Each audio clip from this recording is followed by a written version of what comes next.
বলছেন বান্দারে তাকওয়ার পরিধি যদি তোমার উন্নত হয়ে যায়, ঈমানটা যদি তোমার মজবুত হয়ে যায়, ফার্স্ট ক্লাস হয়ে যায়, আল্লাহ বলছেন তুমি যদি দুইটা আমল করে আসতে পারো, আল্লাহ রাব্বুল আলামিন বলেন ইন্নাল্লাযীনা আমানু ওয়া আমিলুস সালিহাতি কানাত লাহুম জান্নাতুল ফিরদাউসি নুজুলা খালিদিনা ফিহা লা ইয়াবগুনা আনহা হিওয়ালা। জোরে বলুন আল্লাহু আকবার। ঈমান যদি আনতে পারো, আমলে সালেহ যদি করতে পারো, আমি তোমাকে ফার্স্ট ক্লাস জান্নাত দেব, আমি তোমার জন্য জান্নাতুল ফিরদাউস তোমার জন্য বরাদ্দ করে দেব বান্দা। আল্লাহ তাআলা জান্নাতুল ফিরদাউসের কথা আরেক জায়গায় বলছেন ওয়াল্লাযীনা হুম আলা সালাওয়াতিহিম ইউহাফিযুন উলাইকা হুমুল ওয়ারিসুন الذين يرثون الفردوس هم فيها خالدون। জোরে বলুন আল্লাহু আকবার। নামাজের যারা যত্ন নেবে, নামাজকে যারা সুন্দর করে যত্ন করে আদায় করবে, আমি আল্লাহ তাআলা তাকে জান্নাতুল ফিরদাউসের ওয়ারিস বানায় দেব। সেই জান্নাত পাওয়ার জন্য মেহনতের দরকার আছে না নাই? আসতে বলবেন না, আছে না নাই? জান্নাত এমনি এমনি পাওয়া যাবে না। হুজিবাতুল জান্নাহ বিল মাকারিহ, হুজিবাতুন নারু বিশ শাহাওয়াত। জান্নাতটা হলো কষ্ট দিয়ে মোড়ানো, জাহান্নামটা হলো দুনিয়ার সুখ শান্তি দিয়ে মোড়ানো। আসিয়া আলাইহিস সালাতু ওয়াস সালাম যদি দুনিয়ার সুখ শান্তি খুঁজতেন, জান্নাত পেতেন না। আসিয়া আলাইহিস সালাতু ওয়াস সালাম ছিলেন ফার্স্ট লেডি, ফেরাউনের বউ ছিলেন তিনি। এত বড় পদ, ফার্স্ট লেডির পদকে তিনি প্রত্যাখ্যান করলেন, দুনিয়ার সমস্ত নাজ নিয়ামত তিনি প্রত্যাখ্যান করলেন। যখন তাকে প্রশ্ন করে বসলো, আমার স্ত্রী ফেরাও, আমার স্ত্রী আসিয়া, শুনতে পেলাম তুমি নাকি দিন গ্রহণ করেছো, ঈমান এনেছো। আসিয়া বলছেন শুনবেন কেন, আপনি দেখে নেন। আশহাদু আল্লা ইলাহা ইল্লাল্লাহ ওয়াহদাহু লা শারীকা লাহ। এই কথা বলার সঙ্গে সঙ্গে ফেরাউন বলে ফেলল, আসিয়া শোনো, আমি তোমাকে কি দেই নাই? আমি তোমাকে মর্যাদা দিয়েছি, নাগরিকের স্বীকৃতি দিয়েছি, সামাজিক মর্যাদা দিয়েছি, পারিবারিক মর্যাদা দিয়েছি, আমি তোমাকে স্ত্রীত্বের মর্যাদা দিয়েছি, সব কিছু দিয়ে দিলাম। তুমি কি কাজটা করলে? আমার বুকে তুমি ছুরিকাঘাত করলে। দয়া করে আমি তোমাকে বলছি, দিনটা ছেড়ে দাও, ইসলামটা ছেড়ে দাও, ঈমানটা ছেড়ে দাও। আসসালাতু ওয়াসসালাম সঙ্গে সঙ্গে বলছেন, আমার স্বামী গো, আমি আপনাকে ভালোবেসেই কথা বলছি, আমি আপনাকে সম্মান রেখে কথা বলছি, কারণ দুনিয়ার সব মহব্বতকে বিসর্জন দিতে পারি। জাবালি নূর ইসলামিয়া দাখিল মাদ্রাসা মাহফিল ইন্তেজামি কমিটি কর্তৃক আয়োজিত ষষ্ঠ বার্ষিকী তাফসীরুল কোরআন মাহফিল 2023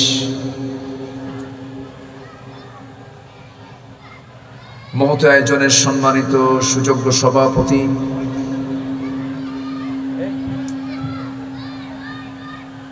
বাইতুল আকসা চৌধুরিয়া জায়ে মসজিদের সম্মানিত সভাপতি জনাব আলহাজ কামাল উদ্দিন চৌধুরী, আজকের মাহফিলের বরেণ্য মেহমান বিশিষ্ট ইসলামী চিন্তাবিদ, প্রথিতযশা আলেম দ্বীন, আমার অত্যন্ত কাছের, আমার প্রিয় দ্বীনী ভাই মুহতারাম মাওলানা কামরুল ইসলাম সাইদ আনসারী হাফিজাহুল্লাহ, উপস্থিত হাজরাত উলামায়ে কেরাম, ফদলায়ে ইজাম, সুশীল সমাজ, জাতির শ্রেষ্ঠ সন্তান, শিক্ষক মণ্ডলী, আজকের মাহফিলে উপস্থিত প্রধান আকর্ষণ যাদেরকে নিয়ে আজকের এই সাজানো গোছানো বর্ণাঢ্য একটা আয়োজন, আজকের মাহফিলের উপস্থিত সামনে দিনদার ইমানদার ধর্মপ্রাণ দ্বীন ইসলামের নরসারদুল বীর মুজাহিদ দ্বীনী ভাইরা, আড়ালে বসে আছেন শ্রদ্ধেয়া সম্মানিতা মা বোনেরা। আলোচনার সূচনায় আনুষ্ঠানিকতার মধ্য দিয়ে আমার পক্ষ থেকে আবারও দিল খোলা সালাম, আসসালামু আলাইকুম ওয়া রাহমাতুল্লাহি ওয়া বারাকাতুহু। কোন এই কোটিকো না দিয়া একটা মাইক লাগাই দেন আমার কান বরাবর, এগুলো বাদ দেন, বাদ দিয়ে একটা মাইক লাগাই দেন, ইকোটিকো বাদ দেন, সব ইকো রিভার্ব কিছু রাখবেন না।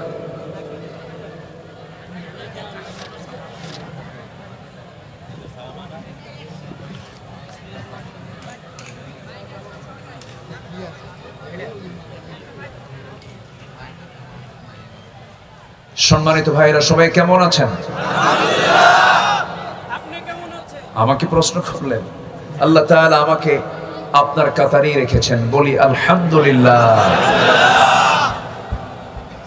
সান্ধ্যকালীন চরম ব্যস্ততা, এই ব্যস্ততার এই মুহূর্তে আমরা কোরআন শোনার জন্য এমন একটি সুন্দর আয়োজনে শামিল হতে পেরেছি। কালিমাতুশ শুকর আদায় করছি, মুহাব্বাতান বলে উঠছি আলহামদুলিল্লাহ। চিৎকার মেরে বলছি আলহামদুলিল্লাহ। সবাই বলছে আল্লাহুম্মা ইন্নী আসআলুকা আল হুদা ওয়াত তুকা ওয়াল আফাফা ওয়াল গিনা। সবাই বলি আল্লাহুম্মা লাকা আসলামতু ওয়া বিকা আমানতু ওয়া আলাইকা তাওয়াক্কালতু ওয়া ইলাইকা আনাবতু ওয়া বিকা খাসামতু। আমি আপনাকে কি বলেছি? কোনো ইকো দিবেন না, রিভার্ব দিবেন না, একদম সোজা সাদা মাঠা আমার যে মূল সাউন্ড এটা দিবেন। সম্মানিত ভাইয়েরা, আমরা আল্লাহ তাআলার শুকর আদায় করে নিলাম। সময় খুবই অল্প, এই প্রোগ্রামটি খুব অল্প সময়। আমার আবুল কাসেম একজন ভাগ্যবান আল্লাহর এক গোলাম, আমার খুবই পরিচিত ভাইজান। তিনি আমাকে অল্প সময় বলেছেন, বললাম ভাইজান আমি বাদ মাগরিব পারি। তো বাদ মাগরিবে এত লোকের সমাগম হয়েছে, আলহামদুলিল্লাহ। জোরে বলি আলহামদুলিল্লাহ। তবে যতটুকু সময় আছে, যদি আমরা আমলের নিয়তে যদি বসি, আমল করব, পর্যাপ্ত সময় আছে। আমরা সবাই আমলের নিয়তে শুনতে রাজি আছি তো ইনশাআল্লাহ? আমাদের দেশে সেই ছেলে কবে হবে, কথায় না বড় হয়ে কাজে বড় হবে। আমার দেশে যে পরিমাণ ওয়াজ হয় আর যে পরিমাণ ওয়াজ শোনে, যদি আমল করত, সবচেয়ে বেশি ওয়াজ শোনে হলো মাইকালা। শোনে না? যারা মাইকালা তারা সবচেয়ে বেশি ওয়াজ শোনে, তারা তো পিছনে হয়ে যাওয়ার কথা, তাই না? সবচাইতে বড় দিক হচ্ছে আমি আমল কতটুকু করতে পারলাম। শুধু ঈমান আনলে হবে না, সাথে কি লাগবে? আমল লাগবে। আমলহীন ঈমানের কোনো মূল্য নেই।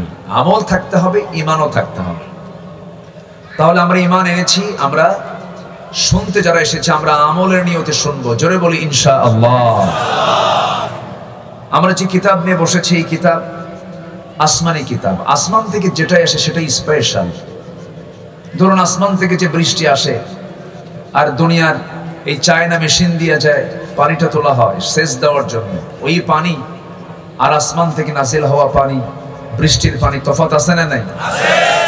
সায়েন্স বলছে বৃষ্টি শুরুই হয়নি, শুধু মেঘের গর্জন।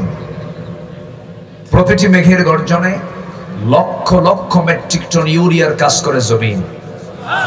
জোরে বলি সুবহানাল্লাহ। আসমান থেকে যা নাজিল হয় সেটাই বেশি বরকত। পৃথিবীর সকল কিতাব হলো দুনিয়ার, আর এই কিতাবটা হলো কোথাকার? আসমান থেকে এসেছে। কিন্তু দুঃখজনক হলেও সত্য, আমরা এই কিতাবকে শুধু নামাজই মানতে পেরেছি, কিন্তু কোরআনটাকে আজকের সমাজে আমরা প্রতিষ্ঠা করতে পারিনি, মানাতে পারিনি। কোরআনটাকে আজকে আমরা বাস্তবে রূপ দিতে পারিনি। সম্মানিত বন্ধুগণ, কোরআন শুধু নামাজের জন্য আসে নাই, কোরআন নামাজেও থাকবে, সমাজেও থাকবে। আসতে বলবেন না, জোরে বলুন। সমাজে থাকলে কি হবে? সুদ থাকবে না, মদ থাকবে না, জেনা থাকবে না, কালোবাজারি থাকবে না, খুন থাকবে না, ধর্ষণ থাকবে না। শুধু নামাজের মধ্যে দেখেন আল্লাহর কালাম তেলাওয়াত আছে, সেখানে কোনো মারামারি আছে? কি সুন্দর ইমাম নামাজ পড়াচ্ছেন, পিছনে মুসল্লি। যেটুকুর সময় আমরা নামাজটা পড়ি, কি প্রশান্তি, কি তৃপ্তি আমরা নামাজের মধ্যে পাই। যত পাওয়ারফুল মুসল্লি হোক না কেন, ইমাম রুকুতে চলে গেছে, মুসল্লি কি সেজদা দিতে পারবে? সেখানে একটি নির্দিষ্ট শৃঙ্খলা সেখানে বিরাজমান, সেখানে কোনো হই হুল্লোড় নাই। এক নেতার পিছনে সব মুসল্লি নামাজ পড়ছে, কোনো গন্ডগোল নেই। কিন্তু আপনি ময়দানে আসেন, আজকের দেশে আমাদের সমাজে আজকে নেতা বেশি না কর্মী বেশি? কেউ কি কয় আমি ওয়ার্কার, আমি কর্মী? সবাই কি আই এম এ লিডার, আমি নেতা? নেতা তো আর সামনে থাকে না, নেতা সব মঞ্চে থাকে। মঞ্চ কি আর ঠিক থাকে? এই জন্য আমরা নেতৃত্ব দেখতে চাই মসজিদ থেকে। আসতে বলবেন না, জোরে বলুন ঠিক কিনা? তাহলে সব বিশৃঙ্খলা দূর হয়ে যাবে। যে নেতৃত্বে নামাজ নাই, সেই নেতৃত্বে আমরাও নাই। যে নেতৃত্বে নামাজ আছে, সেই নেতৃত্বে আমরা। সোজা কথা। রাগ করছেন নাকি আপনারা? মাইকের সাউন্ড নাই? মাইক মনে হয় চতুর্থ আসমানে দিয়ে রাখছে, বুঝলেন? মানুষ এই জায়গায় আর মাইক দিয়ে রাখছে 4-5 আমার তো না, মাইক ভালো, মাইকটা ভালো, সমস্যা নেই, কিন্তু সেটিংটা হচ্ছে না।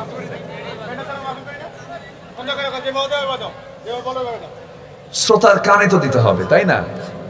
এটা মাইক আপনি দূরে দিয়ে কি করবেন? মাইক দূরে থাক, কিন্তু কাছে দেন, এখানেই অন্তত কাভারটা করেন। এখন কি শোনা যায়? না, ক্লিয়ার হচ্ছে না তো। কি এখন কি শোনা যাচ্ছে? শোনা যায়? কি প্রবলেম হচ্ছে? একটু প্রবলেম হচ্ছে। এই সাইডটা একটু দেখেন, একটু ক্লিয়ার করার চেষ্টা করেন। অন্তত দুটা মাইক কোনাকুনি করে একটু দিয়ে দেন। সম্মানিত ভাইয়েরা, সম্মানিত হাজিরিন, তাহলে মহান রব্বুল আলামিন আমাকে আপনাকে যে কিতাবটা দিয়েছেন, এই কিতাব শুধু নামাজে নয়, আমরা সমাজেও মানব। রাজি আছি তো ইনশাআল্লাহ? কোরআন নাযিল করেছেন কে? আল্লাহ। সে আল্লাহ তাআলা কোরআনকে শুধু নামাজই কি বাস্তবায়ন করতে বলেছেন, না সমাজেও? সমাজেও। কোরআন দিয়ে নামাজ পড়ো, সমাজ কেন গড়ো না? কোরআন দিয়ে নামাজ পড়ো, সমাজ কেন গড়ো না? ও নামাজি, কোরআন দিয়ে নামাজ পড়ো, সমাজ কেন গড়ো না? আজকে সব নামাজি যদি সমাজকে নিয়ে যদি একটু ভাবতো, সমাজের এই চিত্র আমাদের দেখা লাগতো না। এই জন্য কোরআনকে মানবো আমরা, আংশিক না পুরোপুরি। গোটা পৃথিবীতে মুসলমান আজকে মার খাচ্ছে, নির্যাতিত, নিপীড়িত, নিষ্পেষিত, পদদলিত। কেন? কি জন্য? কোরআন তার জবাব দিচ্ছে, ফাতুমিনুনা বিবাদিল কিতাব ফাতুমিনুনা বিবাদ। তোমরা কিতাবের কিছু অংশ মানবে, কিছু অংশ মানবে না। এটার ফলাফল হলো ইল্লা খিজিয়ুন ফিল হায়াতিদ দুনিয়া, দুনিয়ার জিন্দেগিতে তোমরা লাঞ্ছিত হবে, আখিরাতে তোমরা ক্ষতিগ্রস্তদের অন্তর্ভুক্ত হয়ে যাবে। সেই চিত্রই কিন্তু আজকে গোটা পৃথিবীতে চিত্রায়িত, ঠিক কিনা বলেন? মুসলমান যেদিন থেকে কোরআনটাকে ছেড়ে দিয়েছে, সেদিন থেকে মার খাওয়া শুরু হয়ে গেছে। আমরা কোরআনটাকে আঁকড়ে ধরবো, জোরে বলে ইনশাআল্লাহ। আল্লাহ রাব্বুল আলামিন বলেন, واعتصموا بحبل الله جميعا ولا تفرقوا واذكروا نعمة الله عليكم إذ كنتم أعداء فألف بين قلوبكم فأصبحتم بنعمته إخوانا। তোমরা আল্লাহর রজ্জুকে শক্ত করে ধরো, কোরআনকে তোমার শক্ত করে ধরো, মত পার্থক্য সৃষ্টি করো না, নিজেদের মধ্যে বিশৃঙ্খলা সৃষ্টি করো না। আল্লাহ রাব্বুল আলামিন তোমাদেরকে কেমন করে দেখতে চান? সূরা হুজুরাতের মধ্যে বলছেন, ইন্নামাল মুমিনুনা ইখওয়া ফাআসলিহু বাইনা আখওয়াইকুম ওয়াত্তাকুল্লাহ। আল্লাহ রাব্বুল আলামিন বলেন, হে ইমানদারেরা, তোমরা জেনে রেখে দিও, নিঃসন্দেহে মুমিনরা হলো পরস্পর পরস্পরের ভাই। তোমাদের মধ্যে কোনো দ্বন্দ্ব লেগে থাকলে ফাসলিহু, ইসলাহ করবে, ওয়াত্তাকুল্লাহ, ভয় করবে কাকে? আল্লাহ। আসতে বলবেন না, কাকে? আল্লাহ। কাছাকাছি মসজিদ, আজান হচ্ছে, আমরা একটু 5টা মিনিট আমরা একটু বিলম্ব করি। আজান একটু শেষ হলে ভালো হয় মনে হয়, নাকি? যে আমরা চুপচাপ যে যেখানে আছি আমরা বসে থাকি, আমরা যথারীতি আজান হচ্ছে, আজান হবে, আমরা যথারীতি আমরা আলোচনার শেষ সময়ে সালাতুল ইশার নামাজ বিলম্ব পড়লেও কোনো সমস্যা, কোনো অসুবিধা নাই, আমরা বিলম্বে পড়বো। জোরে বলি ইনশাআল্লাহ।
আমরা কথা না বলে আমরা আজানের জবাবগুলো দিই।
যে আসুন আমরা আলোচনার দিকে আমরা চলে যাচ্ছি।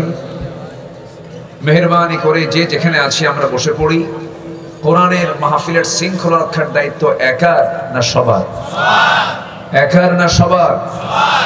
আশপাশে যারা মেহেরবানি করে যারা একটু নড়াচড়া করছেন, ঘোরাফেরা করছেন, কোরআনের সম্মান রক্ষার্থে, কোরআনের তাজিমের দিকে লক্ষ্য রেখে আমার মনে হয় এদিক সেদিক নড়াচড়া না করে সোজা মাহফিল প্রাঙ্গণে বসে যাওয়াটাই সবচাইতে বড় সৌভাগ্যবানের পরিচয় বহন করবে।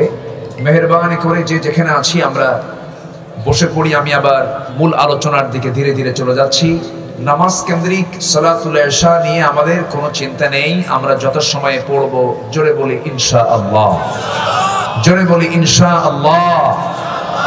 আমার পরবর্তী মেহমান তিনি আছেন, তিনিও সময় মতো চলে আসবেন।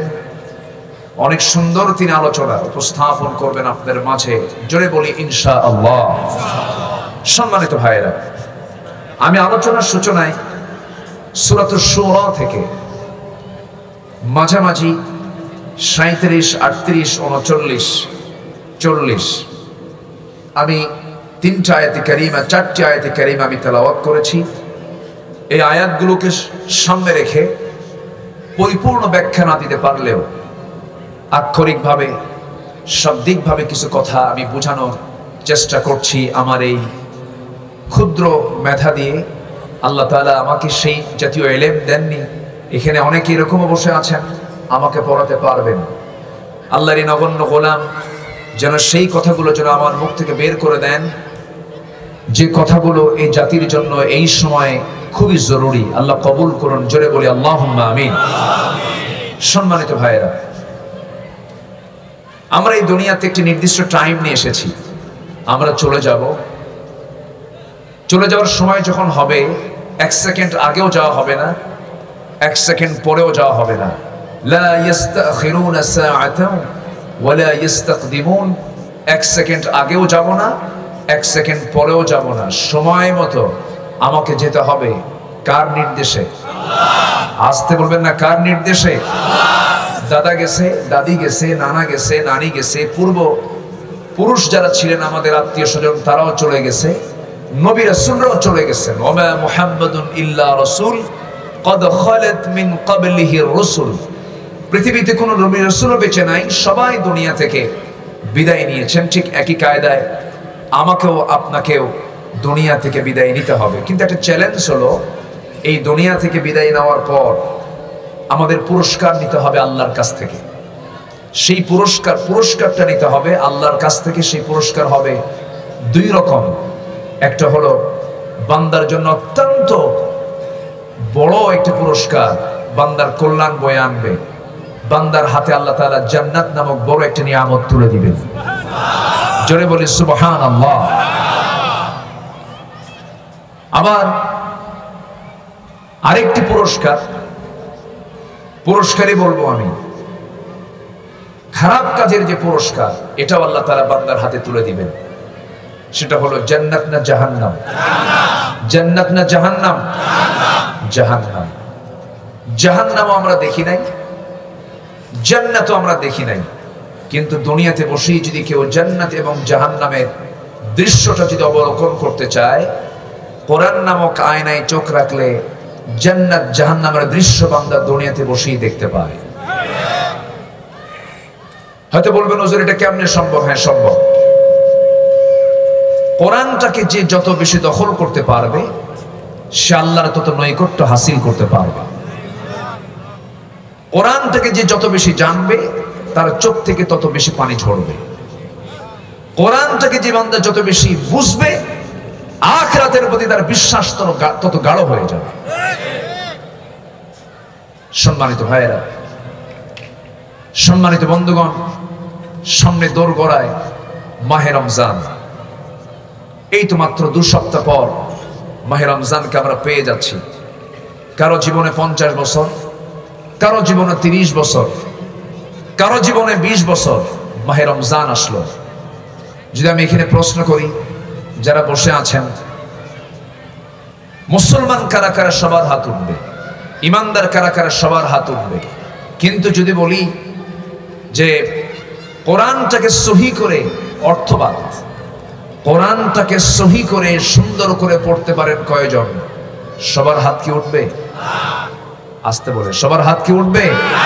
উঠবে না। কেন? এটার জন্য ব্যর্থতা। এই ব্যর্থতা কেন? এই ব্যর্থতার দায়টা কে নেবে? যে বান্দা নিজে কোরআন শেখে নাই তার 1 নম্বর ব্যর্থতার দায় তাকেই নিতে হবে বটে। কিন্তু এর জন্য পারিবারিক ব্যর্থতাও আছে না নাই? আসতে বলবেন না, আছে না নাই? সামাজিক ব্যর্থতাও আছে না নাই?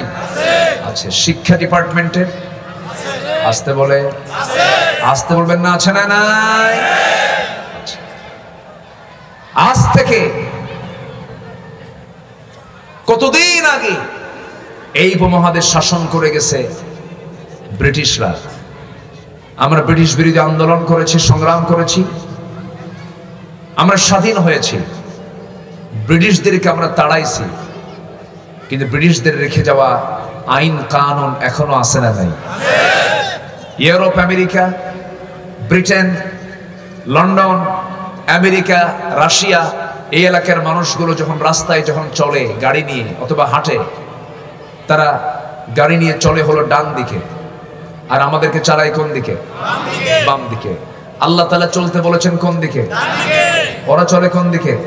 আর আমাদের চালায় কোন দিকে? ওরা ইসলামটাকে মেনে চলে, আর আমাদের কি কি করে? ইসলাম যা বলে তার উল্টা দিকে আমাদেরকে চালিয়েছে। সেই রেখে দেওয়া আইন এখনো আছে না নাই? আপনি মাহফিল এসেছেন, আল্লাহর পদ্ধতি অনুযায়ী রাস্তা দিয়ে এসেছেন না, এসেছি আমরা দুনিয়ার আইন করা, দুনিয়ার বিধান করা, সে আইনকে ফলো করে আমরা মাহফিল এসেছি। সম্মানিত বন্ধুগণ, এরকম করে ব্রিটিশরা তাদের তৈরি করা আইন কানুনগুলো আমাদের দেশে রেখে গেছে, সেগুলোকে আমরা এখনো লালন করছি, এখনো পালন করছি। শিক্ষা ব্যবস্থার ভিতরেও তাদের কারিকুলামগুলো এখনো অব্যাহত, এখনো আছে। সম্মানিত দ্বীনি ভাইরা, আজকে যদি সকল ভাইবা বোর্ডে, সকল মৌখিক পরীক্ষায় যদি কন্ডিশন করে দেওয়া হতো, সকল মুসলমান শিক্ষার্থী যারা পরীক্ষা দেবে তাদের প্রত্যেককেই প্রত্যেক মৌখিক পরীক্ষায় কোরআনে কারীমের যে কোনো একটা পৃষ্ঠা থেকে এক পৃষ্ঠা কোরআন তাকে সহি করে বলতে হবে। বলুন, আমার দেশে যারা শিক্ষিত মানুষ, তাদেরকে কোরআন পড়া অশুদ্ধ থাকতো? আসতে বলবেন না, থাকতো? অনেকদিন আগের কথা, পার্লামেন্টে কারি সাহেব যেতে দেরি করেছেন, কোরআন তেলাওয়াত করার লোক নেই, অধিবেশন শুরু হবে, তেলাওয়াত করবে কে? একজন সংসদ সদস্যকে দায়িত্ব দেওয়া হয়েছে, উনি কোরআন তেলাওয়াত করছেন, কেল হে আল্লাহ হে। শয়তান কয়, তোর আমার তেলাওয়াত সুন্দর আছে। সম্মানিত ভাইয়েরা, এই হলো আমাদের, এটা শুধু আঞ্চলিক সমস্যা না, এটা জাতীয় সমস্যা। কোরআনটা সহি না হলে নামাজও সহি হবে না। এত বড় জরুরি একটা শিক্ষা, অথচ সংযোজন হয় শিক্ষা ব্যবস্থায় কত কি। মাঝখানে সংযোজন হলো বানর সংযোজন। আদম থেকে জনশুমারি হলো, আদম থেকে কি শুমারি? জনশুমারি। সামনে আমরা দাবি রাখবো যারা কইছে যে আমরা আগে বানর ছিলাম, বানর থেকে আমাদের পূর্ববর্ষের বানর ছিল, তো ওদের জন্য দরকার বানর শুমারি। কি শুমারি? বানর শুমারি। বানরের বংশধরদের কাছ থেকে আদম সন্তানদের শিক্ষা নেবার কিছু নাই। আমাদের সম্মান কে দিয়েছেন? আমাদের বাপ হচ্ছেন আদম, আমরা নবীর ছেলে, বলি আলহামদুলিল্লাহ। আমরা কার ছেলে? নবীর ছেলে। বানর বানাও কেন? পৃথিবীর প্রথম মানুষ নবী, পৃথিবীর প্রথম মানুষ জ্ঞানী, পৃথিবীর প্রথম মানুষ মহাজ্ঞানী। আমরা জ্ঞানী হব, জোরে বলি ইনশাআল্লাহ। শয়তান জ্ঞানীকে ঠকাতে পারে না, শয়তান জ্ঞানীকে ঠকাতে পারে না। এজন্য আমাদের জানতে হবে সবার আগে, আগামী রমজান হবে কোরআন শিখার রমজান। আওয়াজ কিন্তু খুব স্লো হলো। আগামী রমজানের 30 দিন আমরা কোরআন শিখে নেব। সবাইকে রাজি আছেন? সবাইকে রাজি আছেন? হাত তুলতে বলি নাই, থামেন। শিখবেন কেমনে বলেন? বলেন পদ্ধতি কি বলেন? যদি শিখতে চাই শেখা হবে, আগে নিয়ত ঠিক করতে হবে। যদি শিখতে চাই শেখা হবে। আল্লাহ বলছেন, ওয়াল্লাযীনা জাহাদু ফীনা লানাহদিয়ান্নাহুম সুবুলানা, যে আমার পথে আসতে চায় আমি তার জন্য অসংখ্য রাস্তা বের করে দিই। তো শিখতে চাইলে কি হবে? শেখা হবে। জোরে বলি ইনশাআল্লাহ। আগামী রমজান হবে কোরআন শেখার রমজান। সবাইকে শিখতে রাজি আছি? কারা কারা একটু হাত তুলে দেখেন তো দেখি। এই থামেন, জোরে বলি ইয়া আল্লাহ, আমাদেরকে কোরআন সহি করে শেখার তৌফিক তুমি আল্লাহ দিয়া দাও। জোরে বলি আমিন। হাত নামান। মাহফিল সাকসেস যদি এই কাজটা যদি আমরা সফল করি, আল্লাহ কবুল করুন। জোরে বলি আমিন। হাত কি এমনি তুললেন না চিন্তা করে তুলছেন? হ্যাঁ, চিন্তা করে তুলছি তো আমরা। আচ্ছা, আল্লাহ কবুল করুন। একটা দায়িত্ব কিন্তু দিলাম, একটা দায়িত্ব কিন্তু আপনি পেলেন। এই দায়িত্ব এনিওয়ে পালন করতে হবে। কোরআনের যদি আমি সুপারিশ পেতে চাই, আপনি কি জানেন এই কোরআন আমার পক্ষে সাক্ষী হবে? আল কোরআন হুজ্জাতুল লাক আও আলাইক। কোরআন হাসরের ময়দানে বলবে, আল্লাহ এই বান্দাকে তুমি জান্নাত দিয়ে দাও। আমাকে পড়ার জন্য চেষ্টা করেছে, আমাকে শিখেছে, আমাকে জেনেছে, আমার আইনকে সমাজে চালু করার চেষ্টা করেছে, রক্ত ঝরিয়েছে, জান্নাত দিয়ে দাও আল্লাহ। কোরআন সুপারিশ করবে। আরেকটা ইবাদত সুপারিশ করবে, সেটা হলো যেই কোরআন নাজিলের মাসে যে ইবাদতটা করা হয়, কি করা হয়? সিয়াম। কি করা হয়? সিয়াম। ইউশাফিআনি লিল আবদি, ইউশাফিআনি লিল আবদি। সওম এবং কোরআন বান্দার জন্য সুপারিশ করবে কিয়ামতের দিন আল্লাহর কাছে। জোরে বলে সুবহানাল্লাহ। তাহলে কোরআনের সুপারিশ যদি পেতে চাই, তাহলে কোরআন শিখবো, কোরআন মানবো, কোরআন সমাজে গড়বো। জোরে বলি ইনশাআল্লাহ। সূরা শূরা, আল্লাহ তাআলা এই সূরার ভিতরে তেলাওয়াতকৃত আয়াতের ভিতরে আল্লাহ রাব্বুল আলামিন বান্দাকে বলছেন, বান্দা তুমি আমার কাছে 7টা কাজ করে আসো, আমি তোমাকে নিজ হাতে পুরস্কার দেব। এখানে গার্মেন্টস শিল্প তো অনেক, তাই না? গার্মেন্টসের যারা কর্মচারী কর্মকর্তা, এদেরকে বেতন বহন করে হলো ম্যানেজাররা, তাই না? ম্যানেজারদের দায়িত্ব তো ওটা, ম্যানেজাররা এটা ম্যানেজমেন্ট করে। আচ্ছা, এখন এই গার্মেন্টসের যিনি মূল এমডি, যিনি মালিক, ম্যানেজিং ডিরেক্টর যিনি, তিনি যদি কোনো কর্মচারীকে দেখে তার কাজ, তার দক্ষতা দেখে যদি খুব পছন্দ করে, তাকে কাছেটে নিয়ে বলেন যে শোনো, সবার বেতন আমার ম্যানেজার দেয়, আর আমি তোমাকে তোমার বেতনটা আমি আমার নিজ হাতে দেব। এটা কি কম হওয়ার কথা না বেশি হওয়ার কথা? বলেন বলেন। বেশি হওয়ার কথা। আল্লাহ তাআলা বলছেন, বান্দা 7টা কাজ করে আসো, আমি তোমাকে নিজ হাতে পুরস্কার তুলে দেব। এবং আরেকটা ইবাদত, আল্লাহ সেই ইবাদত নিয়েও বলেছেন, as-sawmu li wa ana ajzi bihi। রোজাটা আমার জন্য, আমি নিজ হাতে পুরস্কার দেব। সম্মানিত ভাইয়েরা, সেই 7টা কাজ কি কি অল্প সময়ের ভিতরে আমি শেষ করার চেষ্টা করছি। আমি খুব চেষ্টা করছিলাম যে অন্য কোনো একটা ডেট বের করে দেওয়া যায় কিনা। আমি আপনাদের হয়তো আজকে পরিপূর্ণ খোরাকটা মেটাতে পারবো না, জাস্ট আক্ষরিকভাবে 7টা কাজ কি আমরা শিখে যাব। জোরে বলি ইনশাআল্লাহ। আল্লাহ রাব্বুল আলামিন বলেন, والذين يجتنبون كبائر الإثم والفواحش وإذا ما غضبوا هم يغفرون والذين استجابوا لربهم وأقاموا الصلاة وأمرهم شورى بينهم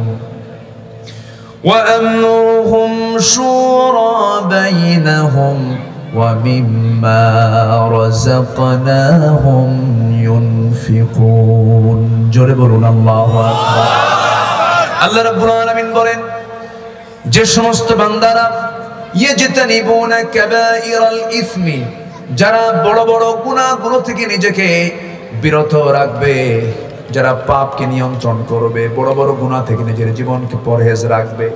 1 নাম্বার হলো, সবচেয়ে বড় চ্যালেঞ্জ হলো, যদি 2 রাকাত নফল নামাজও বাদ পড়ে যায়, তাহাজ্জুদ যদি কিছু বাদ পড়ে যায়, জিকির আজগারে যদি কিছু বাদ পড়ে যায়, বাদ পড়ে যাক, কিন্তু বান্দা তোমার জীবনে তোমার ক্যারিয়ারে কোনো কবিরা গুনাহ দ্বারা তোমার জীবনকে আচ্ছাদন করা যাবে না। তোমার জীবনে কবিরা গুনাহ অর্জন করা যাবে না। বড় চ্যালেঞ্জ হলো আমাদের জীবনে আমরা কোনো কবিরা গুনার দিকে যাব না, কারণ অপরাধের মধ্যে কিছু লেভেল আছে। আপনি একজনকে থাপ্পড় মেরেছেন, এটা একটা অপরাধ। একজনকে লাঠি দিয়ে বাড়ি মেরে দিয়েছেন, জখম করেছেন, এটাও একটা অপরাধ। আবার কাউকে আপনি এমন মারছেন, আপনি এই দুনিয়া থেকে তাকে বের করে দিয়েছেন, মেরে ফেলে দিয়েছেন। 3 অপরাধ কি একরকম নাকি? একরকম নয়। 3 অপরাধের শাস্তি দুনিয়াতেও 3 রকম। ঠিক তেমনি আল্লাহ বলছেন, বান্দারে এমন কিছু গুনাহ আছে যে গুনাহগুলো করে আসলে আমার কাছে বান্দা আমি তোমাকে মাফ করতে পারবো না। এই বড় বড় কবিরা গুনাহগুলো কি কি লম্বা তালিকা আছে, তবে শর্ট করে আমার নবী যে একটা হাদিসে বলেছেন, আলা উনাব্বিউকুম বিআকবারিল কাবাইর, আমি কি তোমাদেরকে কিছু বড় বড় কবিরা গুনার কথা বলবো নাকি? সাহাবা কেরাম বলেন, হ্যাঁ ইয়া রাসূলুল্লাহ, আপনি বলুন। রাসূল বলছেন, নাম্বার 1 হলো আল ইশরাকু বিল্লাহ, নাম্বার 2 হলো উকুকুল ওয়ালিদাইন, নাম্বার 3 হলো কাউলুজ জুর, নাম্বার 1 হলো আল্লাহর সঙ্গে শিরিক করা। আল্লাহর সঙ্গে কি করা বলেন? আল্লাহর সঙ্গে কি করা? শিরিক করা। শিরিক মানে কি? শিরিকের ব্যাখ্যা যদি আমি দিতে যাই ঘন্টার পরে ঘন্টা লেগে যাবে, তবে এক কথায় শিরিক তাকে বলে যে কাজে বান্দা আল্লাহকে বাদ দিয়ে দেয়। যে কাজে বান্দা কাকে বাদ দেয়? এটা হচ্ছে সহজ এক লাইনে উত্তর। শিরকের অনেক লম্বা কথা আছে। যে কাজে বান্দা আল্লাহকে বাদ দেয় এটাই হলো শিরক। যেরকম বাচ্চা হয় না, মাজারে যায় যে ডেকচিতে ওই সিন্নি তাবারক রান্না হয়, ওটাকে ডেকচি, বুঝতেছেন তো? ওই ডেকচির কাছে গিয়ে কিছু কিছু মহিলা যায় করে, কি বাচ্চা হয় না তো পেট ঘষে। কি ঘষে? পেট ঘষে। পেট ঘষলে নাকি বাচ্চা হয়। আচ্ছা, এরকম করে মাজারে যায় বাবার কাছে গিয়ে বলে, বাবা তুমি তো কবরে শুয়ে আসছো, আমার দিকে একটু তাকাবা না, একটু বাচ্চা দিবে না? এরকম করে বলার মতো বান্দি আমার দেশে আছে না নাই? আসতে বলবেন না, আছে না নাই? বাপ মা ভাত পায় না, বাপ মাকে দেখে না, কিন্তু বাবার দরবারে গরু পাঠায়। যারা গরু পাঠায় তার আরেক বলদ, যারা ছাগল পাঠায় তার আরেক রাম ছাগল। এই সমস্ত শিরকের কাজ আমার দেশে কিন্তু অব্যাহত চলছে, এবং তাদের বাজারও খুব জমজমাট। আমার দেশে তো মূল পীর, যেটা মূল যে পীর, তারা তো দাদা যারা, তারা তো সব চলে গেছে, এখন সব পীর জাদা না, এখন সব পীর জাদা। তো এত সব পীর জাদা। আমি গত 6 মাস আগে চিটাগাং একটা মাহফিল আমার, আমি ঢাকা এয়ারপোর্টের ডোমেস্টিক সাইডে গিয়ে বোর্ডিং পাস না ভিতরে ঢুকে দাঁড়ায় আছে, বসার জায়গা পাচ্ছি না। সব জায়গাতে এখন পুরুষ বেশি না মহিলা বেশি? গায়ে কাপড় চোপড় আছে? কাপড় চোপড় নাকি পরলে নাকি দাদি হয়, নানি হয়ে যায়, আর কাপড় চোপড় যত খুলবে সে নাকি তত আধুনিক হয়ে যায়। কাপড় চোপড় খুললে যদি আধুনিকই হতো, তাহলে সবচেয়ে আধুনিক তো বনের পশুগুলো হওয়া দরকার। বসার জায়গা পেলাম না, আমি বসবো কোথায়? আমি হুজুর খুঁজতেছি আমার মতো টুপিওয়ালা করে, দেখি এক কোনায় বসে আছে। পাশে গিয়ে টুপিওয়ালাকে দেখে সালাম দিলাম, আমিও টুপিওয়ালা, সালাম দিলাম, কিন্তু সালামের কোনো জবাব নাই। উনি আমার দিকে চোখ বড় করে আমার টুপির দিকে চেয়ে আছে, মানে আমার টুপি পছন্দ হয়নি। ওনার টুপি একরকম, আমার টুপি আরেক রকম। তো আমাকে দেখতেছে, তো আমি সালাম দিলাম, জবাব নাই। পাশে বসলাম, আমি জোর করেই কথা শুরু করলাম, মুরব্বী তো আপনার নামটা? খুব রেগে গুসায় ফেটে পড়ে বলতেছে, আমি অমক পীর জাদা। কি কথা কি বুঝতেছেন? পীর জাদা। আমি বললাম ঠিক আছে, অনেক দামি মানুষ, আমি পীরকে সম্মান করি, আমি নিজেও হক্কানে যদি পীর হন আমি কেন সম্মান করব না? কিন্তু সকল পীরের দরবার থেকে যদি একামতে দিনের কথা না আসে, ওটা হকের দরবার হতে পারে না। আমি যখনই বলছে পীর জাদা, আমি চুপচাপ আছি। এখন আমাকে বলতেছে আপনি কে? আমি বললাম আমি হলাম নবী জাদা। আমাকে বলে আপনি নবী জাদা মানে? নবী জাদা আবার কি? হ্যাঁ, আপনি যদি পীরের ছেলে হয়ে যদি পীর জাদা হতে পারেন, আমার বাপ আদম, আমি তার ছেলে। ওয়ালাকাদ কাররামনা বানি আদম মানে কি সন্তান, আদম মানে কি আদম। আমি হলাম আদম সন্তান, আমার বাপ নবী, আমি তার ছেলে নবী জাদা। আমি 1 ডিগ্রি উপরে আছি, চুপচাপ, কোনো কথা নাই। লাভ কি? নোহের ছেলে কেনান কি লাভ করেছে? ইব্রাহিমের বাবা আজর কি লাভ করেছে? কুরাইশ বংশে জন্ম নিয়ে আবু লাহাব কি করেছে? লাভ নেই। লাভ হবে ঈমান আমল, ঈমান আমল। আমার বন্ধুগণ, লাভ হবে কি দিয়ে দেখেন। আল্লাহ রাব্বুল আলামিন বলেন, ইন্না খালাকনাকুম মিন যাকারিন ওয়া উনসা ওয়া জাআলনাকুম শুউবান ওয়া ক্বাবাইলা লিতাআরাফু ইন্না আকরামাকুম ইনদাল্লাহি আতকাকুম। আমি তোমাদেরকে এক পুরুষ এক নারী থেকে তোমাদেরকে সৃষ্টি করেছি, বিভিন্ন ভাষা দিয়েছি, গোত্রে গোত্রে ভাগ করে দিয়েছি। তবে তোমরা জেনে রেখে দিও, তোমাদের মধ্যে সেই বান্দা আমার কাছে সবচাইতে বেশি দামি, যে বান্দা আমি আল্লাহ আমাকে সবচাইতে বেশি ভয় করে। আমরা সবচেয়ে বেশি ভয় করব কাকে? সবচেয়ে বেশি মহব্বত করব কাকে? আমার বন্ধুগণ, চৌধুরী হয়ে কি করবেন, সম্রাট হয়ে কি করবেন, মন্ত্রী হয়ে কি করবেন, এমপি হয়ে কি করবেন? মরে যাওয়ার পর সবার জন্য মেপে মেপে কয় হাত জায়গা? আসতে বলবেন না, কয় হাত জায়গা? মন্ত্রীর মাটি মনে হয় ভিন্ন রকম, হ্যাঁ?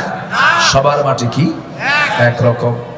সব এক, কিন্তু ক্লাসটা হয়ে যাবে। আল্লাহ বলছেন, বান্দারে তাকওয়ার পরিধি যদি তোমার উন্নত হয়ে যায়, ঈমানটা যদি তোমার মজবুত হয়ে যায়, ফার্স্ট ক্লাস হয়ে যায়, আল্লাহ বলছেন তুমি যদি 2টা আমল করে আসতে পারো, আল্লাহ রাব্বুল আলামিন বলেন, ইন্নাল্লাযীনা আমানু ওয়া আমিলুস সালিহাতি কানাত লাহুম জান্নাতুল ফিরদাউসি নুজুলা খালিদিনা ফিহা লা ইয়াবগুনা আনহা হিওয়ালা।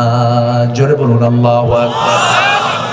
ঈমান যদি আনতে পারো, আমলে সালেহ যদি করতে পারো, আমি তোমাকে ফার্স্ট ক্লাস জান্নাত দেব। আমি তোমার জন্য জান্নাতুল ফিরদাউস তোমার জন্য বরাদ্দ করে দেব বান্দা। আল্লাহ তাআলা জান্নাতুল ফিরদাউসের কথা আরেক জায়গায় বলছেন, ওয়াল্লাযীনা হুম আলা সালাওয়াতিহিম ইউহাফিযুন উলাইকা হুমুল ওয়ারিসুন আল্লাযীনা ইয়ারিসুনাল ফিরদাউসা হুম ফিহা খালিদুন। জোরে বলুন আল্লাহু আকবার। নামাজের যারা যত্ন নেবে, নামাজকে যারা সুন্দর করে যত্ন করে আদায় করবে, আমি আল্লাহ তাআলা তাকে জান্নাতুল ফিরদাউসের ওয়ারিস বানায় দেব। সেই জান্নাত পাওয়ার জন্য মেহনতের দরকার আছে না নাই? আসতে বলবেন না, আছে না নাই? জান্নাত এমনি এমনি পাওয়া যাবে না। হুজিবাতুল জান্নাহ বিল মাকারিহ, হুজিবাতুন নারু বিশ শাহাওয়াত। জান্নাতটা হলো কষ্ট দিয়ে মোড়ানো, জাহান্নামটা হলো দুনিয়ার সুখ শান্তি দিয়ে মোড়ানো। আসিয়া আলাইহিস সালাতু ওয়াস সালাম যদি দুনিয়ার সুখ শান্তি খুঁজতেন, জান্নাত পেতেন না। আসিয়া আলাইহিস সালাতু ওয়াস সালাম ছিলেন ফার্স্ট লেডি, ফেরাউনের বউ ছিলেন তিনি।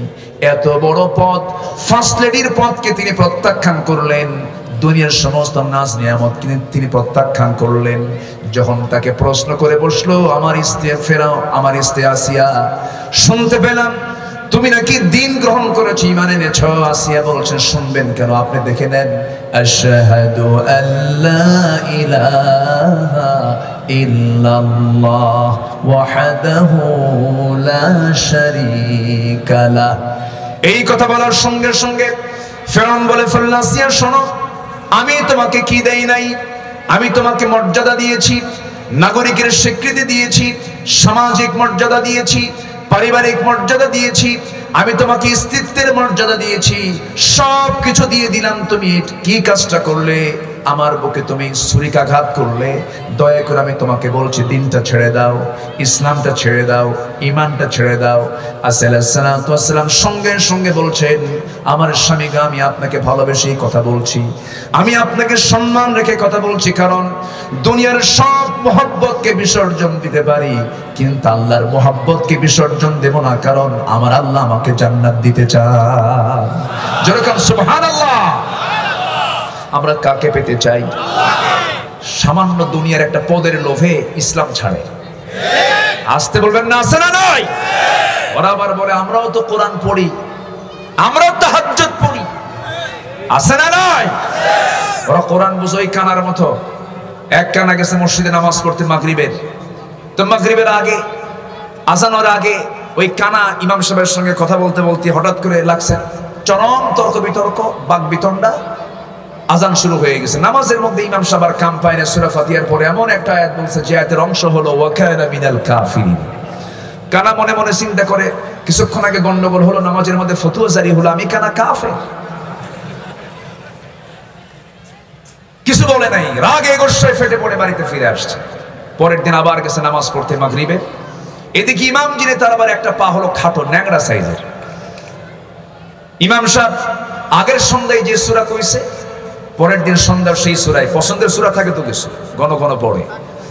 যখন বলছে ওয়া কানা মিনাল কাফিরিন, পিছন থেকে উল্টো লোকমা দিচ্ছে কানা, ওয়া ল্যাংড়ানা মিনাল ফাসিকিন। আমি কানা যদি কাফের হই, তুই ন্যাংরা হলি ফাসিক। ওরা কোরআন বোঝই কানার মতো। তাই যদি না হয়, নষ্টা ভ্রষ্টা চরিত্রহীনা নারী, যার পেটে বাচ্চা আগে আসে, এরপরে গায়ে হলুদ হয়, এরপরে বিয়ে হয়, কোর্টে হাজির করা হয় মেহেদি রাঙ্গানো হাতে, আর আলেমদের হাতে লাগানো হয় হাত কড়া।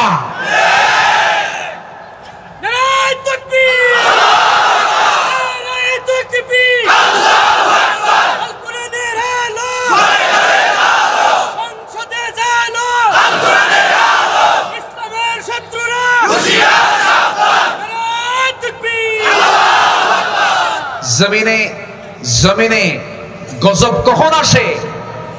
অনেকগুলো কারণ আছে, এর মধ্যে অন্যতম কারণ হলো জগতের শ্রেষ্ঠ সন্তান, জগতের শ্রেষ্ঠ বান্দা আলেমদের উপরে যখন জুলুম নির্যাতন বেড়ে যায়, তখন গজব আসে। কষ্ট পাচ্ছেন? আলোচনা চলুক, সময় নাই।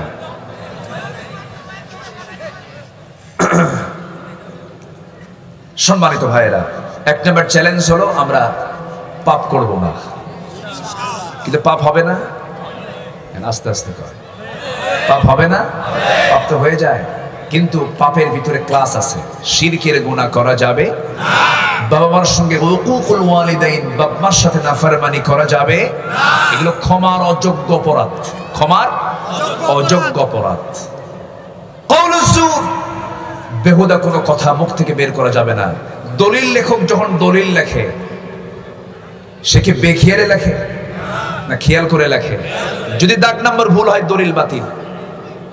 দলিল লেখক যেমন দলিল লিখতে নিয়ে খুব চিন্তা করে লেখে, ইমানদারের প্রত্যেকটা কথা হবে দলিল লেখার মতো। মুখ থেকে যা বলবে সেটাই তার হবে দলিলের মতো। এটা হচ্ছে ইমানদারের গুণ। বলি আলহামদুলিল্লাহ। অধিকাংশ বান্দা জাহান্নামে যাবে জিহ্বার কারণে, অধিকাংশ বান্দা জাহান্নামে যাবে শিরকের কারণে, অধিকাংশ বান্দা জাহান্নামে যাবে বান্দার হক নষ্ট করার কারণে। এই জন্য এই সমস্ত পাপের দিকে আমরা যাব না। জোরে বলি ইনশাআল্লাহ। আসিয়া আলাইহিস সালাতু ওয়াস সালাম স্বামীর হাতে যখন তিনি ধরাশয়ী হয়ে গেলেন, খুব কাছের মানুষ, স্বামীর চাই আর আপনজন থাকে একজন নারীর, সবচেয়ে কাছে। ফেরাউন বলছে, আসিয়া আমি তোমাকে কি দেই নাই, সব তো দিয়েছি। আসিয়া বলছেন, আপনি আমার পার্থিব জীবনের সব দিতে পারেন, কিন্তু আপনি আমাকে সেই জিনিস দিতে পারবেন না যেটা আমার আল্লাহ আমাকে দিবেন।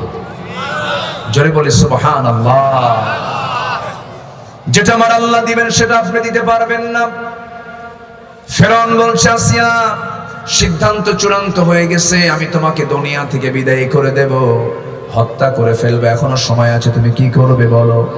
আসিয়া বলছেন, স্বামী আমার কি করবেন জানি না, আমি হাসতে হাসতে দুনিয়া থেকে বিদায় নেব, কারণ আমার নাকের ভিতরে আমি জান্নাতের ঘ্রাণ পেতেছি। ইবনে কাসির সহ অধিকাংশ তাফসীর এসেছে সূরা তাহরিমের শেষ দিকের আয়াত, দুই হাত বাঁধা হলো, দুই পা বেঁধে ফেলা হলো। ফিরআউনের প্রশাসন তাকে ধরে ফেলে দুই হাত দুই পা বেঁধে ফেলে দিয়া তাকে সামনে ঝুলায় রেখে, জল্লাদ যখন চলে এলো করাত নিয়ে তার সামনে দাঁড়ায় গেছে, করাতটা তার মাথা বরাবর রেখে দিয়েছে। সেই সময় আসিয়া আলাইহিস সালাতু ওয়াস সালাম একটি মূল্যবান দোয়া করেছেন। কার কাছে? আল্লাহ। মূল্যবান দোয়া এই জন্য বললাম কারণ তার দোয়াটা আল্লাহ তাআলা কোরআনে তুলে ধরেছেন। তার কিতাব হলো তাওরাত। তার কিতাব কি? তাওরাত। তিনি তাওরাতের অনুসারী ছিলেন, তাওরাত কিতাব তিনি পড়েছেন, কিন্তু তার দোয়াটা আল্লাহর কাছে এত দামি মনে হয়েছে, আল্লাহ তাআলা আসিয়ার দোয়াটা কোরআনে কারীমে কোট করলেন। তিনি কি দোয়া করেছেন? রব্বি বিনিলি ইনদাকা বাইতান ফিল জান্নাতি ওয়া নাজ্জিনি মিন ফিরআউনা ওয়া আমালিহি। আল্লাহ তাআলা তুমি আমার জন্য বানিয়ে দাও, রব্বি বিনিলি ইনদাকা, আমার জন্য তুমি আল্লাহ বানিয়ে দাও, ইনদাকা তোমার কাছে। ইনদুন মানে হলো এত নিকটি। এই যে আমার ভাই এখানে বসে আছেন, এই যে আমার ভাই এখানে বসে আছেন, এটা কি ইনদা? ইনদি আমার কাছে, ইনদাকা তোমার কাছে। ইনদুন মানে সবচেয়ে নিকটবর্তী, যে তাকে বোঝানো হয়। তিনি বলছেন আল্লাহ আমি তোমার কাছে এটাই চাবো, তুমি আমার জন্য বানিয়ে দেবে ইনদাকা তোমার কাছে বাইতান, ছোট্ট একটা ঘর, ফিল জান্নাত, জান্নাতের মধ্যে এমন একটা ঘর তুমি আমাকে দিবা যে ঘরটা হবে তোমার ঘরের দেওয়ালের সঙ্গে লাগানো। তোমার ঘরের সঙ্গে লাগানো তুমি একটা ঘর আমাকে দিয়ে দাও। আমি দুনিয়ার এই পদ আমি চাই না, দুনিয়ার এই ক্ষমতা আমি চাই না। আমি ক্ষমতা পেতে চাই হলো আখিরাত, আমি পেতে চাই পরকাল, আমি পেতে চাই। কি সমস্যা? ও একজন লোক পড়ে গেছে ও চেয়ার থেকে। ও প্লাস্টিকের চেয়ারের তো ওর তো কোনো ঠ্যাং ঠিক নেই। প্লাস্টিকের চেয়ারে খুব বসতে খুব সাবধান। আমারই তো কোনো ওজন নাই, আমার তো কয়েকশোটা গোস্ত আছে গায়ে। তো আমি চেয়ার প্লাস্টিকের চেয়ারে বসতে নিলে একটা ভাবি দেখি তো এর কি ব্যালেন্স ঠিক আছে কিনা। তো যাই হোক পিছনে পড়ে গেছে। আল্লাহ তুমি তাকে সুস্থ রাখো, জোরে বলি আল্লাহুম্মা আমিন। আমার দিকে তাকান, কষ্ট পাচ্ছেন নাকি আপনারা? আসিয়া আলাইহিস সালাতু ওয়াস সালাম দুনিয়ার সকল মোহ, দুনিয়ার সমস্ত নাজ নিয়ামত, দুনিয়ার সমস্ত ভোগ সামগ্রী সব কিছুকে মাইনাস করে প্রাধান্য দিলেন কাকে? আসতে বলবেন না, কাকে? আল্লাহকে। আমরা আল্লাহকে পেতে চাই। আমরা কাকে পেতে চাই? এক নাম্বার আমি মেসেজ দিয়েছি, আগামী রমজান হবে কি শেখার রমজান। সেকেন্ড মেসেজ হলো আমরা কাকে পেতে চাই? পাপ ধরবো না পাপ ছাড়বো। নামাজ পড়বো কয় ওয়াক্ত?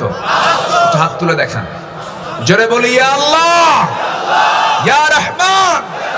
আমাদেরকে 5 ওয়াক্ত সালাত আদায় করার তৌফিক তুমি আল্লাহ দিয়ে দাও, জোরে বলি আমিন। হাত নামান। কষ্ট পেলেন? নামাজ পড়বো বুঝে না বুঝে? ওই লোকের মতো পড়া যাবে না। এক লোকের বাড়ি হলো মসজিদের সাথে, লোকটা হিন্দু, প্রত্যেক দিন মসজিদের সামনে দিয়ে যায়, ইমাম সাহেব রুকু থেকে ওঠার সময় বলে সামি আল্লাহু লিমান হামিদা। হিন্দু চিন্তা করে ইমাম সাহেবের হলোটা কি? প্রত্যেক দিন এক মহিলার নামে দোয়া করে। হামিদা মেয়েটা কার না? কার মেয়ে? প্রশ্ন করবে কাকে? খুঁজে পায় নাই। তার ঘরের সঙ্গে ঘর এক মুসলমান, সে নামাজ পড়ে 5 ওয়াক্ত মসজিদে। তাকে ডাক দিয়ে বলে ভাই তোমার ইমামের হলোটা কি? প্রত্যেকটা দিন হামিদা হামিদা করে, আর কি কোনো মহিলা নাই? এই হামিদা মেয়েটা কার মেয়ে বলো তো? এখন এই বেচারি মুসলমান বলছে ভাই আমি 5 ওয়াক্ত নামাজ 25 বছর যাবত বা জামাতের সাথে মসজিদেই পড়ি, প্রথম কাতারে, আজ পর্যন্ত আমিও জানি না আসলেই হামিদা মেয়েটা কার মেয়ে। কথা কি বোঝা গেল? আজকে আমাদের নামাজের দশা কিন্তু এই। যদি আসর নামাজ যদি আজকে সমাজে চালু থাকতো, সমাজে মদের বোতল পাওয়া যেত না, সমাজে জেনার কারবার থাকতো না, সুদের কারবার থাকতো না। সুদ আছে না নাই? হজ করে আসছে তো, 3 বার হজ করেছে, ট্রিপল হাজি, হ্যাট্রিক, পরপর 3 বার। হাজি না বললে মন খারাপ করে, কিন্তু সুদ খায়। এদিকে তসবিহ হাতে নিয়েই থাকে। তসবিহ হাত ছাড়ে না, হাত থেকে তসবিহ ছাড়ে না, মুখে দাড়িও আছে মাশাআল্লাহ, হাজিও হয়েছেন, হজ করেছেন, আবার সুদের কারবারও করেন। কিন্তু হাজি না বললে মন খারাপ করে। ঠিক আছে তোমাকে হাজি কই, কিন্তু সাথে আবার সুদখোরও কই। বিশিষ্ট হাজি, হাজি বিশিষ্ট সুদখোর, তা তো বলতে দাও না। সম্মানিত ভাইয়েরা, আমরা আসল নামাজি হব, জোরে বলি ইনশাআল্লাহ, আরো জোরে বলি ইনশাআল্লাহ। নামাজির জন্য জান্নাত, নামাজির জন্য কি? বেনামাজির জন্য কোনো জান্নাত? আসতে বলে আরো জোরে, আরো জোরে বলেন। আমার দেশে নামাজি বেশি না বেনামাজি বেশি? এখন তাহলে বলেন, এই দেশে জান্নাতের লোক বেশি না জাহান্নামের লোক বেশি? শক্ত কথা বলে দিলাম। মা সালাকাকুম ফি সাকার, জাহান্নামের এই সাকারে কেন কেন তোমরা? সেই সময় তারা বলবে, আমরা দুনিয়ার জিন্দেগিতে আজান শুনেছি কিন্তু নামাজ পড়ি নাই।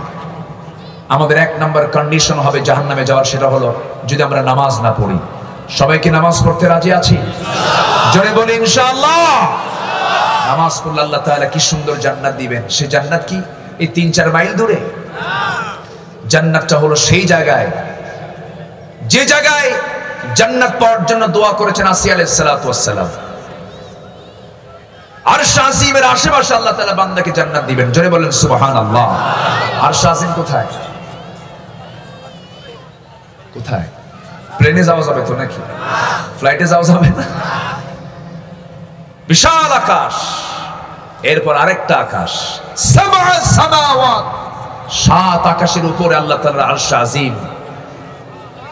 আর রহমানু আলাল আরশি ইস্তাওয়া। আমরা যেখানে বসে আছি এখান থেকে প্রথম আকাশ, এই প্রথম আকাশের নিচে আমরা ঝুলন্ত কিছু মহাশূন্যে দেখতে পাই। ওই যে দেখা যায় কি? চাঁদ। কি দেখা যাচ্ছে? চাঁদ।